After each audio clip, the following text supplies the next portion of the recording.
জীবনের এক গভীর সত্য আজ আমরা উপলব্ধি করার চেষ্টা করব।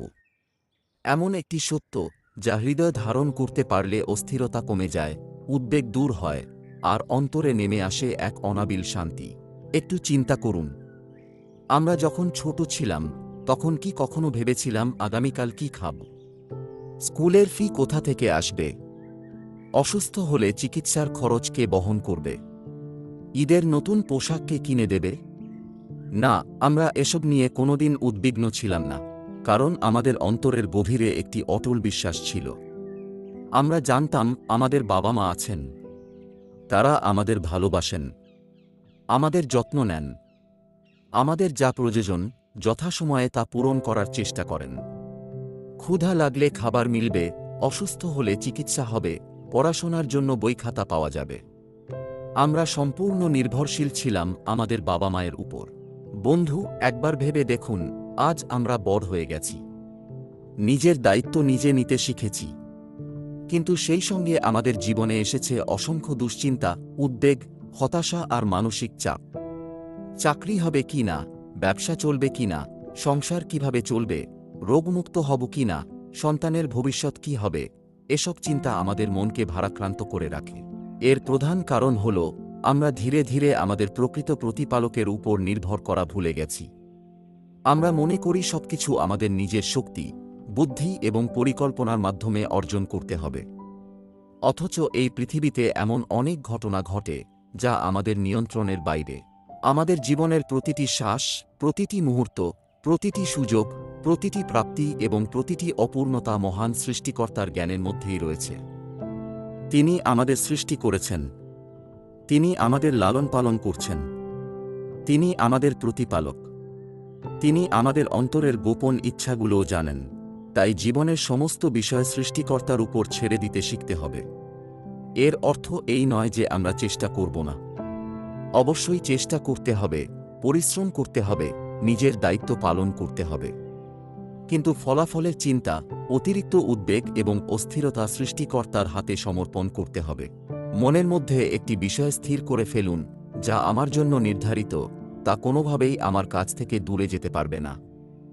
আর যা আমার জন্য নির্ধারিত নয় তা পৃথিবীর সমস্ত মানুষ একত্রিত হলেও আমাকে দিতে পারবে না। যখন কোনো কিছুর প্রয়োজন অনুভব করবেন, তখন মানুষের কাছে হাত পাতার আগে অন্তরের গভীর থেকে সৃষ্টিকর্তার কাছে প্রার্থনা করুন। মনে মনে বলুন, হে আমার প্রতিপালক, তুমি আমার অবস্থা জানো, তুমি জানো আমার কি প্রয়োজন। তুমি চাইলে মুহূর্তের মধ্যেই আমার সমস্যার সমাধান করতে পারো। যখন অর্থের প্রয়োজন হবে তাঁর কাছে চাইবেন, যখন সুস্থতার প্রয়োজন হবে তাঁর কাছে চাইবেন, যখন মানসিক শান্তির প্রয়োজন হবে তাঁর কাছেই চাইবেন, যখন পথ হারিয়ে ফেলবেন তাঁর কাছেই দিক নির্দেশনা চাইবেন। বন্ধু, আমরা প্রায়ই মানুষের কাছে প্রত্যাশা করি, মানুষ আমাদের সাহায্য করুক, আমাদের মূল্য দিক, আমাদের কষ্ট বুঝুক। কিন্তু মানুষ সীমাবদ্ধ। মানুষ কখনো ইচ্ছা থাকা সত্ত্বেও সাহায্য করতে পারে না, কখনো সাহায্য করার ক্ষমতা থাকে না, আবার কখনো আমাদের কষ্ট উপলব্ধি করার সামর্থ্যও থাকে না। কিন্তু সৃষ্টিকর্তা সীমাহীন, তিনি সর্বশক্তিমান। তিনি কখনো ক্লান্ত হন না, কখনো ঘুমান না, কখনো ভুলে যান না। আমরা যখন গভীর রাতে নিঃশব্দে চোখের জল ফেলি, তখনও তিনি আমাদের কথা শুনছেন। আমরা যখন মনে মনে প্রার্থনা করি, তখনও তিনি আমাদের আর্তনাদ শুনছেন। নিজেকে প্রতিদিন স্মরণ করিয়ে দিন, আমি একা নই, আমার একজন প্রতিপালক আছেন। তিনি আমাকে দেখছেন, তিনি আমার জীবনের প্রতিটি অধ্যায় পরিচালনা করছেন। তিনি জানেন কখন আমাকে দিতে হবে, কখন অপেক্ষা করাতে হবে, আর কখন কোনো কিছু থেকে দূরে রাখতে হবে। বন্ধু, আজ থেকেই একটি নতুন অভ্যাস গড়ে তুলুন। প্রতিদিন সকালে ঘুম থেকে উঠে বলুন, হে আমার সৃষ্টিকর্তা, আজকের দিনটি তোমার হাতে সমর্পণ করলাম। তুমি আমার জন্য যা উত্তম তাই নির্ধারণ করো। আর রাতে ঘুমানোর আগে বলুন, আজ যা কিছু ঘটেছে সব তোমার ইচ্ছায় ঘটেছে। আমি তোমার উপর ভরসা রাখছি, আগামীকালও তুমি আমার জন্য যথেষ্ট। যখন এই নির্ভরশীলতা হৃদয়ে প্রতিষ্ঠিত হবে, তখন ধীরে ধীরে দুশ্চিন্তা কমে যাবে। ভয়ের পরিবর্তে আসবে প্রশান্তি, হতাশার পরিবর্তে জন্ম নেবে আশা।